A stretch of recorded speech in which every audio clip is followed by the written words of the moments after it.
Hello everybody, welcome to Talk About Houses. I'm Todd. I'm Juana. Okay, today we're going to talk about home affordability. Yes. And because I heard somebody say in a tweet that homes have never been more affordable than ever, like ever been more unaffordable. So we thought we would do some research. Okay. And then surprisingly, I found this tweet that I'm going to show you. Mm-hmm. Okay, so I'm going to go ahead and put the tweet up first. Okay. So this is for people who say that homes have never been less affordable than they are today. Right. So here's the tweet. It's from Value Stock Geek. So what they do is they compare 1990 to today, and actually went and verified all this information. It's all correct. Okay. Median home price in 1990 was $126,000. Today it's $408. Mm-hmm. All right. The average 30-year mortgage in 1990 was 10.26%. It actually stayed. It didn't get under 8% till like after 2000. So the whole decade it was between 8 and 10%.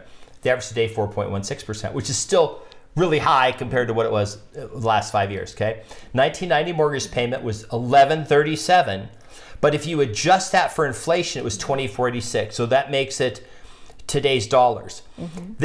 That's almost exactly what my mortgage was in 1996. It was like $1,150, right around that time. Right. So this is funny to me because I actually bought a house in 1991. And these numbers are very close to what was going on in my life at that point. And to give you an idea of how unaffordable this was for me in 1991, I lived without any window coverings, could not even afford blinds, could not even afford sheets to put up. We lived on ramen noodles and cornflakes because we couldn't afford anything else to eat because we had to make this massive mortgage payment. So from my perspective, that was very unaffordable back then. Yeah, so the thing I remember, and the first house I ever bought when I was in the military was 1987. It was on a VA loan. It was actually a very large portion of my monthly income. Mm-hmm. That's one thing I remember. It was a very large portion of my monthly income. And and of course, their lending guidelines take all this into account and everything, right? But the adjusted for inflation today would be $2,486, so about $2,500, right, for an average for a mortgage. Mm-hmm. Today, that median house with current interest rates under $2,000, 1986. So in real dollars, it costs you $500 less. As far as your purchasing power, and in real dollars, it's $500 less. So clearly, homes are actually more affordable today than they were in 1990. Yeah, so the moral of the story here is you can't just look at the number of the price for the house because that doesn't tell the whole story, okay? Now, the other thing you can't do is you can't just use the CPI because the CPI is an index based on everything. Some things appreciate faster than the CPI. Some things are not really appreciate, but inflate. The values or prices inflate. And then some things prices inflate less. So here's a good example. The computer that you would have bought in 1990 for $1,000, today for $1,000 you would get a computer like 50 times more powerful, right? For the same amount of money, but actually be half as much money because it wouldn't be the same amount because $1,000 back then would be like $2,000 today. So those consumer goods like that have gotten much better. College tuition, books, things like that have gone up even more. So just for inflation, college stuff is more expensive. And the reason why this is really accurate is because it takes into account two things. It takes into account the price of the home, and then it takes into account the cost to buy the home, which is the interest rate. And you could probably go back and say, yeah, but what if I'm paying cash? Well, then if you're paying cash, you could do a direct comparison using the CPI, but then again, you can't just use the CPI because the CPI is a index for all items. It doesn't necessarily mean homes should only go up by the inflation rate. Homes obviously, historically, have always beaten inflation, right? They just go up faster than mortgage rates do. Right.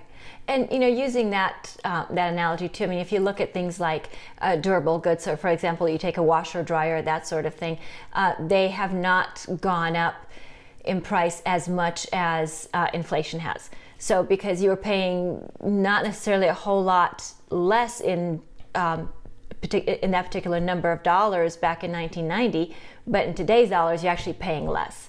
Because so, for example, in 1990, maybe it was $500 for a washer. You can still get a washer today for $500. Sure. Yeah. And there's a lot of reasons for that. Why? Because a lot of it's overseas now. It's less expensive to source everything. They have less regulation over there. Labor's cheaper. They just ship it over here. You pay. And they're U.S. companies, but they still, it's like your iPhone. You know, most of it's made in China. It's because they're making, billions of them basically and shipping them over. Soft type goods tend to increase greater than the CPI. When you look at that, those are things you pay for, services. So that would be, college tuition and things like that. We'll do a whole video on how homes fare compared to the CPI. It's one reason people buy homes, because it's going to beat inflation. If you have a fixed retirement plan, like an annuity or PBGC payment or something like that, it's a set amount. It doesn't ever go up. It's not indexed to anything. So it does worse over time. Right. And remember, real estate is like any other investment class. Maybe you have stocks, you have bonds, you have mutual funds. Real estate is just another investment class. Yeah, and the other thing too is that real estate's not designed to make you a billionaire by age 40, right? It's designed to generate wealth slowly over time. Somebody, and it might have been Warren Buffett or somebody, basically was asked, like, what's the best way to become a millionaire? And they said, go buy a house or a couple houses, and then just wait 30 years, and you'll be a millionaire if you just do that. You just go buy a house and wait 30 years. There's almost zero chance of losing money if you go buy 3 houses. And stocks, obviously, they go out of business, and you get higher return in the stock market. That's one thing that you'll see on some of the online videos where they talk about stocks, and they'll say, don't buy a house, it's a dumb investment, go buy stocks. And it's like, okay, well, how did that work the last 6 months? If you bought stocks 6 months ago, you've lost money. You had a house 6 months ago, everyone thinks you're a genius. And I'm gonna get this pretty clear here. We're not pumping the housing market. All we're doing is we're telling you what we're seeing that's going on out there. And we're not giving you investment advice. We're just giving you our opinion of how we see real estate and how we see money working in general. Yeah, if I thought the housing market was going to tank really bad and be that way for a long time, I'd go sell all the rentals that we have. Just be out there and be like, we need to get rid of them, right? And that's not going to happen. All our investors, we're telling them the same thing. We just tell them what we see when they ask us. We say, do you want to sell? And they say, nah, I think I'll keep it for a while longer. And it's like, okay. So, but I thought I'd share that with you. I thought it was a pretty cool tweet. The data is irrefutable. And, maybe in 10 years, we'll do another video where we compare 2030 or something. Yes. 2032 home prices to 2022. Sounds like probably have less hair then. Because the first video that we did was, I think, 13 years ago. Wow. And if you go into our channel, you can sort by oldest to newest under videos, and you go back and see some of the first videos we did. They're pretty, this is before high resolution cameras. They were pretty basic cameras and stuff. But anyway, and then while you're back there, try to watch all the videos from start. There's only 800 of them. You should be able to get through them by Christmas probably if you do 3 a day. I see. It shouldn't be a problem. There you go. There you have it.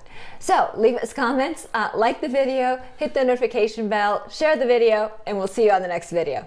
Bye. Bye.